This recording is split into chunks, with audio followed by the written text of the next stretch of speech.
doutora Rosana Ribeiro da Silva e Renato Silveira. Muito obrigada a vocês por estarem conosco. Doutora Rosana é advogada especialista em adoção. Pessoal, prestem muita atenção. Especialista em adoção. Então, o que ela está dizendo aqui, ela conhece de vivência e porque estudou para isso. Muitas pessoas não sabem, mas não são todas as faculdades de advocacia que tratam do mundo adoção. Então, quando vocês forem contratar, já sabem. Advogado especialista em adoção, por favor. Vou me retirar. Aproveitem o assunto do dia. Lembrando que este assunto do dia é do grupo Nascor, Imensidão de Amor e Bem Querer. Todos unidos pensando na sua família. Muito obrigada. Bom dia a todos, né? Obrigado pela participação da doutora Rosana. Sejam bem-vindos a mais um assunto do dia. E hoje o tema é desistência e consequência, né? Então, nossa primeira pergunta é: a família deu sim, né? Trouxe o filho para casa, já está com a guarda para fim de adoção, mas depois de um tempo falou: não quero mais, vou desistir. O que fazer, né? Acho que a gente já pode colocar assim: o que fazer e quais as consequências, tanto para os adultos e quanto para o menor, né? O que isso vai interferir nele. Então, olha, primeiro, se você disse sim, é porque você se comprometeu com aquela criança de se tornar pai, de se tornar mãe dela, tá? Por quê? Porque quando a gente recebe a guarda dos nossos filhos, a gente passa a querer ser chamado de filho, e o filho você passa a tratar como tal. Filho, vem cá, filho, vai lá, né? E o filho começa a chamar você de pai e de mãe. Então, veja, quando você recebe a guarda, há como que um compromisso de se tentar fazer dar certo, tá? Mas, se acontecer do adulto não se adaptar à criança, do adulto não conseguir lidar com aquela nova situação de vida, porque você perde o seu espaço na sua casa não é mais sua, a televisão não é mais sua, seu quarto não é mais seu, o banheiro desiste, porque você entrou no banheiro é a hora que todo mundo quer conversar com você. Então, a hora que, se você não está aguentando a pressão, se você não está aguentando o tempo necessário para você se adaptar a essa mudança de vida, de status, né, e de dia a dia, e você decide que não vai dar continuidade, você tem que tomar os mesmos cuidados que você tomou quando você disse sim, tá bom? Veja, quem te deu a guarda não foi o juiz? Então só o juiz pode tirar a guarda. Não é você que fala, agora eu não quero mais, está aqui de volta a guarda. Não é assim que a coisa funciona, tá bom? Se você desistiu da adoção, você deve comunicar. Se você tiver advogado, é ele que vai fazer a comunicação por você. Se você não tiver advogado, como muitas vezes coloca, né? Acontece. Você vai avisar a equipe técnica que te acompanhou durante o estágio de aproximação e o início do estágio de convivência e dizer, olha, não está dando certo, eu estou desistindo, eu quero saber como que eu devo proceder, tá bom? Então, essa equipe técnica de regra vai querer conversar com a criança, vai querer conversar com você, vai querer saber o que está acontecendo, o que houve para te levar a desistir. Depois ela vai levar essas informações para dentro do processo onde foi concedida a sua guarda. Vai ser conversado, o promotor vai ler, vai entender o que está acontecendo, vai opinar favorável contra isso. O juiz vai decidir, neste caso, aonde você deve fazer a devolução dessa criança. Então, olha, uma coisa que vocês têm que ter em mente, a devolução não acontece assim, desistir, eu vou levar no abrigo da minha cidade. Não, não é assim. Você não pode pegar essa criança e levá-la nem no fórum da sua cidade, nem no abrigo da sua cidade. Isso é abandono de incapaz, tá bom? Isso pode ser resultar até num processo crime contra você. Então, se você recebeu direitinho a guarda, você tem que desfazer também direitinho essa guarda, informando a equipe técnica, sendo orientado sobre como proceder. Se você foi buscar o seu filho, por exemplo, no Amazonas, você vai ser indicado para você dia e hora e local onde você tem que pôr você e a criança no avião e devolver lá no Amazonas. Tá bom? Acontece muito das pessoas desistirem e entregar a criança na comarca onde está morando. Vem cá, mas não foi aí que você recebeu a guarda. Tá errado o que você está fazendo. Se você foi buscar o Amazonas, você levou a criança exatamente na comarca que te concedeu a guarda dessa criança. Tá bom? Porque isso cria, se você devolve essa criança no lugar aonde não é o dela, Primeiro de tudo, ela não conhece ninguém, ninguém conhece ela, o histórico dela está completamente perdido nesse passado, tá? Então, você complica ainda mais, além do abandono, você ainda complica para a criança uma nova adaptação e, às vezes, uma cultura totalmente diferente daquela de onde ela veio. Tá? Ela já estava passando por um processo de adaptação à sua realidade quando estava com você. De repente, você a coloca num abrigo, num estado, às vezes, que não é o dela, com uma cultura diferente da dela, talvez uma instituição de acolhimento que não seja boa como era aquela onde ela veio, percebe? Então, isso tudo você pode ser responsabilizado por isso, tá bom? Então, tem que tomar muito cuidado com essa parte, tá, Renato? Então, olha, qual a consequência para o adotante? O adotante que desiste, qual é a consequência para ele? Pelo Estatuto da Criança e Adolescente, a consequência daquele que desiste da adoção, seja durante a guarda provisória, ou seja até depois da sentença de adoção, a primeira consequência é, se ele estava na fila de adoção, ele é ser retirado da fila. Ele não adota mais. Porque além de ser retirado da fila, está proibida a renovação dessa habilitação. Tá bom? Então, ele está excluído do cadastro nacional, ele não vai adotar mais nenhuma criança. Ah, mas a culpa é da criança. Peraí, para tudo. Para tudo. Você disse sim. Tá? Se, por acaso, o juiz tirar a criança porque a criança pediu, porque avaliado, a criança não estava... Tudo bem. Aí o juiz vai dar uma decisão interlocutória dentro do processo de habilitação, justificando o porquê que ele não está tirando você do SNA. Tá bom? Isso é exceção, Renato. Isso é exceção. Porque a regra é, criança estava em guarda, voltou para o abrigo, regra geral, sai da fila e não volta mais. Excepcionalmente, situações que demandaram o acolhimento institucional da criança, não por vontade dos adotantes, mas por situações alheias à vontade dele, isso acontece, tá? Principalmente crianças mais velhas, tá? Pode acontecer. Então, nesse caso, o juiz não vai excluí-lo da fila de adoção, mas vai justificar o porquê dessa devolução e da manutenção dessa pessoa na fila de adoção. Agora, qual a consequência para a criança dessa devolução? Primeiro de tudo, ela não foi levada para sua casa e você falou para chamar de pai e mãe? Não é normal, né? Normal não, mas muitas vezes acontece até que se mude o nome da criança. E aí você desiste e fala, sabe, olha, durante esses 6 meses eu fui seu pai, durante esses 6 meses fui sua mãe, só que agora não deu certo, então eu não sou mais a sua mãe, eu não sou mais o seu pai, e você não é mais Joãozinho, tá? Você vai voltar a ser Benedito, tá bom? Pensa comigo, Renato, isso causa ou não causa um dano moral para a pessoa? Aquela criança não está tendo não está sofrendo um dano moral por decorrência disso? Então, por isso, há a possibilidade de aplicação do Código Civil, onde o promotor de justiça propõe uma ação indenizatória contra o adotante que devolveu de forma irresponsável. Tá bom? Quando é irresponsável. Quem vai decidir se é responsável ou irresponsável? O juiz da ação indenizatória. É ele que vai falar se foi responsável ou irresponsável a devolução.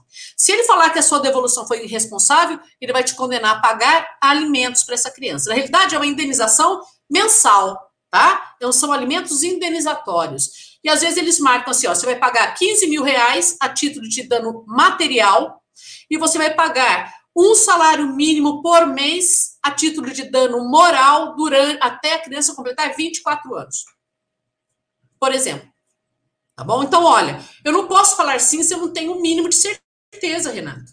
Eu não estou falando que vai dar certo em todas as vezes, mas a culpa não pode ser sua pela devolução, porque se a culpa for sua, você vai pagar por ela.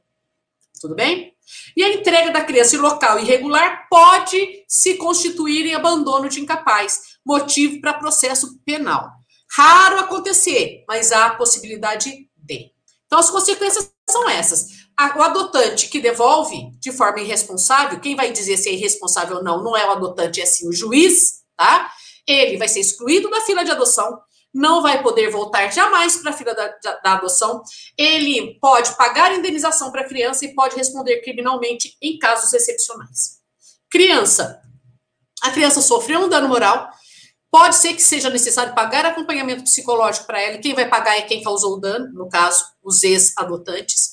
E essa criança pode receber uma indenização, ela pode ser pensionada, tá? pode receber um pensionamento mensal durante até chegar à maioridade de regra. E outra consequência, Renato, essa criança, ela passa a ser taxada como devolvida. Quando vai se tentar uma nova adoção, não é raro que se diga o seguinte, a criança passou por uma devolução, primeira pergunta, por quê? O que aconteceu? Isso, entendeu? Preciso pensar melhor. Entende? Por quê? Porque o adulto sempre vai tentar racionalizar isso. A culpa não pode ser do adotante, a culpa tem que ser de alguém, isso não é do adotante, é da criança. Entendeu? Então, por conta disso, a gente tem que tomar cuidado. Tá bom? Sem som.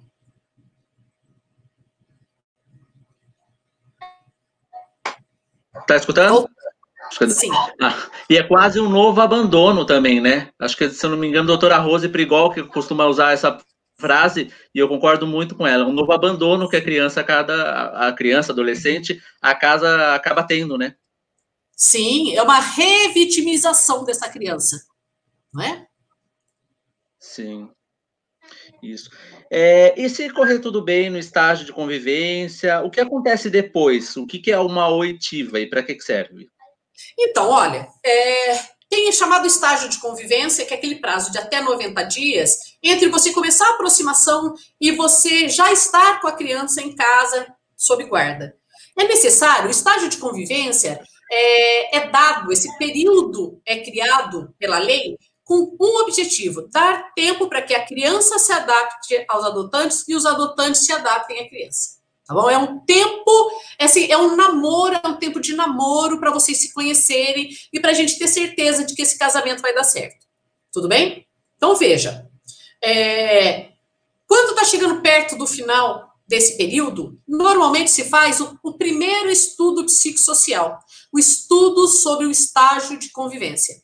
Então, normalmente, quando a criança vem de outra comarca, como o estágio de convivência, normalmente, ele é de 90 dias, e demora a tramitação do pedido de avaliação. Então, olha, o juiz, por exemplo, o juiz de São João da Boa Vista, tá? Ele manda uma carta chamada carta precatória para o juiz de, imaginemos, Mojimirim, tá? Dizendo, olha, juiz de Mojimirim, uma criança minha está sob processo de adoção aí, está em estágio de convivência com o casal daí de Mojimirim. Por favor, mande a sua equipe técnica a avaliar esse estágio de convivência e mande o relatório e resposta a essa carta.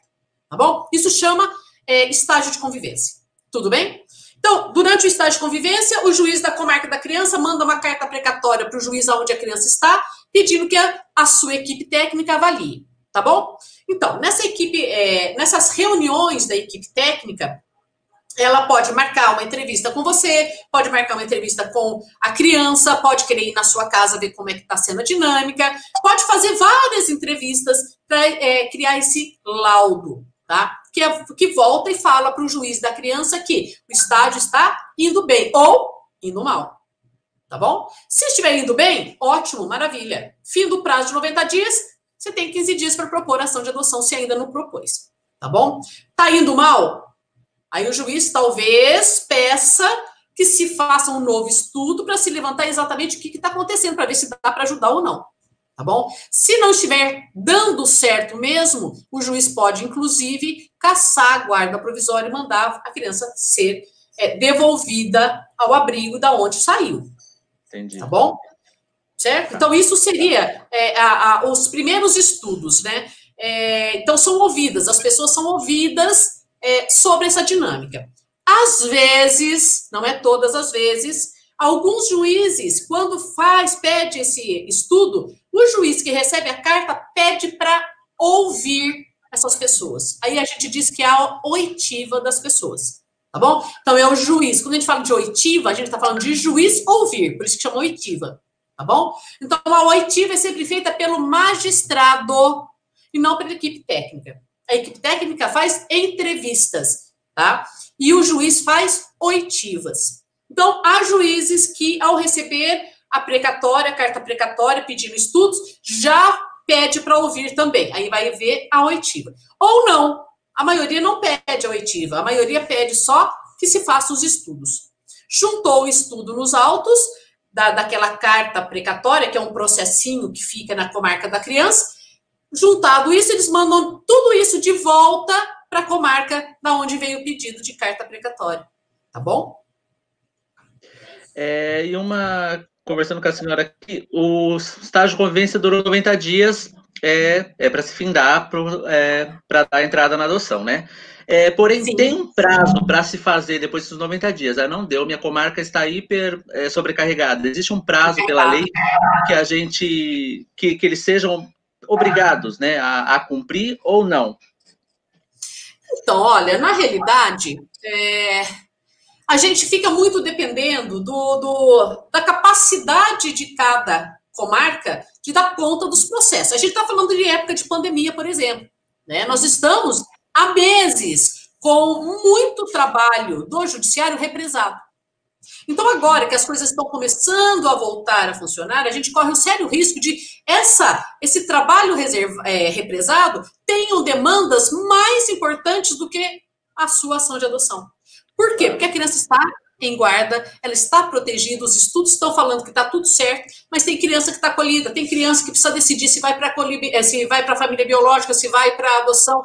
Então, eles acabam falando, aguenta um pouquinho, vai demorar um pouquinho, mas está tudo certo, está tudo ok. Tá bom?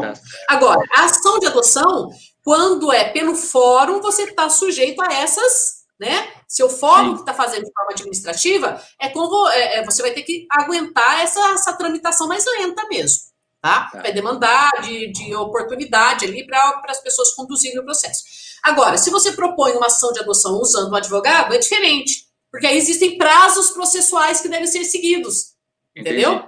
Quando eu peço alguma coisa, o juiz tem 10 dias para resolver. Quando passa para o Ministério Público, ele tem 10 dias para falar. Quando manda fazer o estudo, tem 45 dias para fazer, percebe? Então, existem prazos quando o advogado está participando. Se não tem advogado participando, fica a critério e segundo as prioridades que estão acontecendo naquela comarca naquele momento.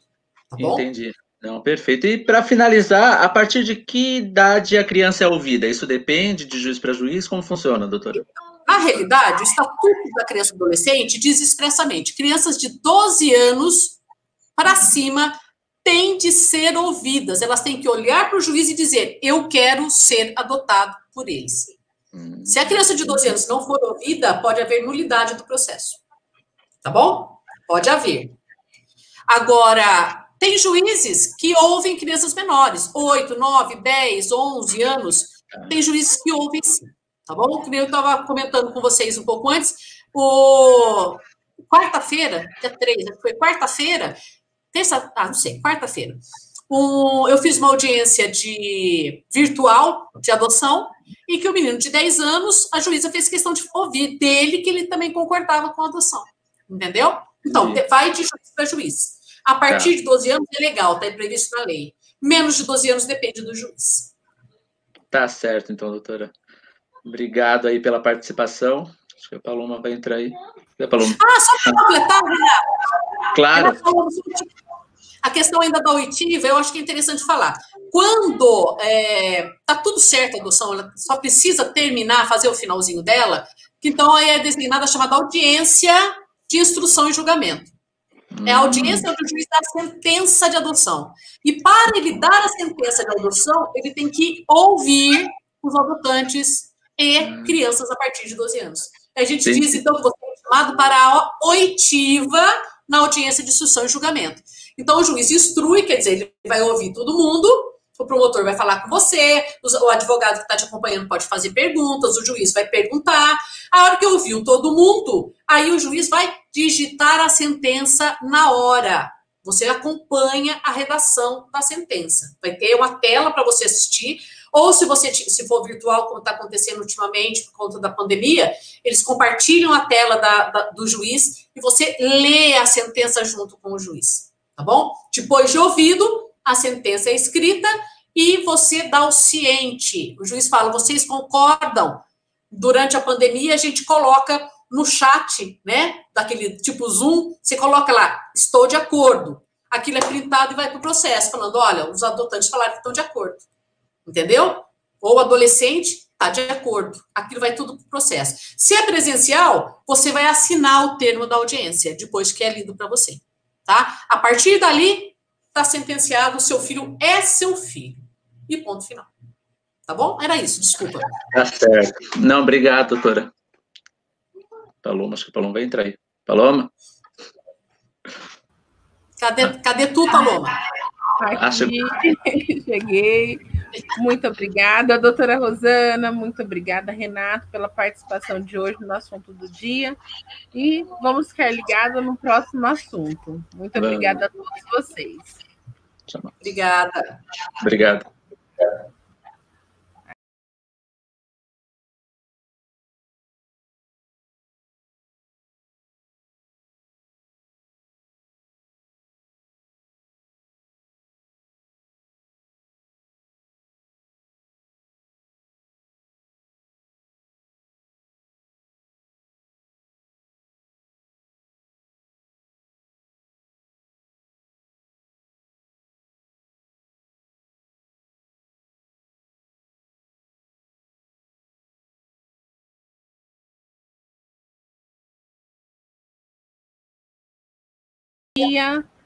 Estamos começando o assunto do dia com